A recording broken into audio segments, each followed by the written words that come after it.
열왕기하 18장 1절부터 16절입니다. 오늘 말씀의 배경이에입니다. 열왕기하 18장부터 25장은 북이스라엘이 아시리아에 의해 멸망한 이후 남유다의 역사와 그 멸망 과정을 기록하고 있습니다. 이 부분은 북이스라엘이 사라진 후 남유다가 어떤 운명을 맞이하는지, 그리고 유다의 왕들이 하나님과의 언약을 어떻게 지키거나 어기는지를 집중적으로 다룹니다. 18장부터 시작되는 이 기록은 남유다의 8명의 왕 중에서도 특별히 선한 왕으로 평가받는 히스기야와 요시야의 통치에 초점을 맞추고 있습니다.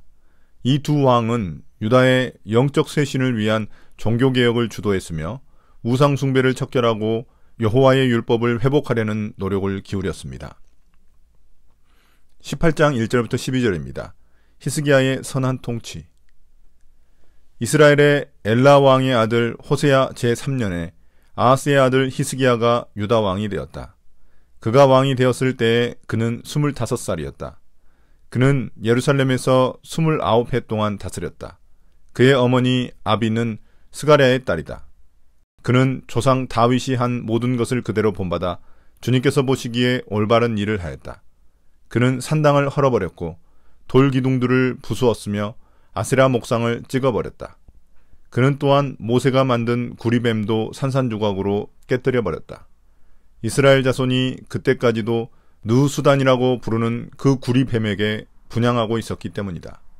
그는 주님이신 이스라엘의 하나님만을 신뢰하였는데 유다 왕 가운데서는 전에도 후에도 그만한 왕이 없었다. 그는 주님에게만 매달려 주님을 배반하는 일이 없이 주님께서 모세에게 명하신 계명들을 준수하였다. 어디를 가든지 주님께서 그와 같이 계심으로 그는 늘 성공하였다.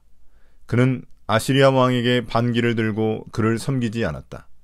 그는 가사와 그 전 경계선까지 또 망대로부터 요새화된 성읍에 이르기까지 블레셋을 모두 쳐 부수었다. 히스기야 왕 제4년 곧 이스라엘의 엘라의 아들 호세아 왕 제7년에 아시리아의 살마네셀 왕이 사마리아를 포위하여 세 해 만에 그 도성을 함락시켰다. 곧 히스기야 제6년과 이스라엘의 호세아 왕 제9년에 그들이 사마리아를 함락시킨 것이다. 아시리아 왕은 이스라엘 사람들을 아시리아로 사로잡아 가서 그들을 할라와 고산 강가의 하볼과 메대의 여러 성읍에 이주시켰다.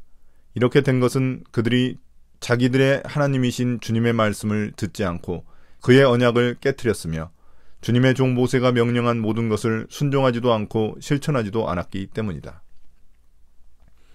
1절부터 12절까지의 해설입니다. 히스기야는 25살에 유다의 왕이 되어 29년간 통치합니다. 그의 아버지 아하스 왕이 우상숭배에 빠지고 아시리아에게 의지했던 것과 달리 히스기야는 다윗을 본받아 주님 보시기에 올바른 일을 행합니다. 특히 히스기야는 남유다 전역에서 철저한 종교개혁을 단행하는데 이는 그가 하나님에 대한 철저한 신뢰와 순종을 나타내는 행동이었습니다. 그는 산당을 허물고 돌기둥과 아세라 목상 등 이방신을 숭배하는 모든 흔적을 제거했습니다. 또한 모세의 불뱀 사건과 연관된 구리뱀을 파괴했는데 이는 당시 사람들이 그 구리뱀을 우상으로 섬기고 있었기 때문입니다. 이로써 시드기야는 유다 역사에서 전무후무한 신실하고 성실한 왕이라는 평가를 받습니다. 그가 이러한 평가를 받을 수 있었던 것은 그가 하나님만을 신뢰하고 하나님이 모세를 통해 주신 계명들을 온전히 준수했기 때문입니다. 하나님께서는 이러한 히스기야와 함께 하시며 그에게 형통함을 주십니다. 이로 인해 히스기야는 그의 아버지 아하스 왕이 아수르 왕에게 의지했던 것과 달리 아수르 왕에게 저항하고 그를 섬기지 않았습니다. 나아가 히스기야는 블레셋을 정복하여 유다의 영향력을 확장합니다. 그의 이러한 군사적 성공은 하나님의 도우심과 그분을 신뢰한 결과로 나타난 것입니다. 반면 9절부터 12절은 히스기야 시대의 북이스라엘에 일어난 일을 소개하며 그의 종교개혁과 대비됩니다.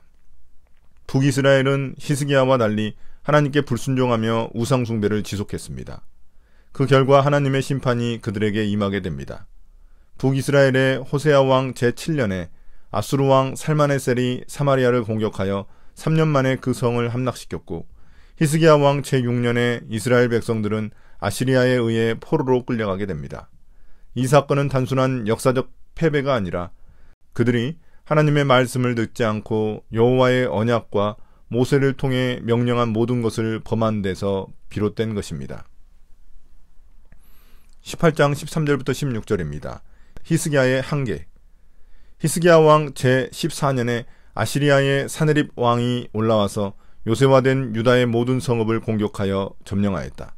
그래서 유다의 히스기야 왕은 라기스에 와 있는 아시리아 왕에게 전령을 보내어 말하였다. 우리가 잘못하였습니다. 철수만 해주시면 요구하시는 것은 무엇이나 드리겠습니다.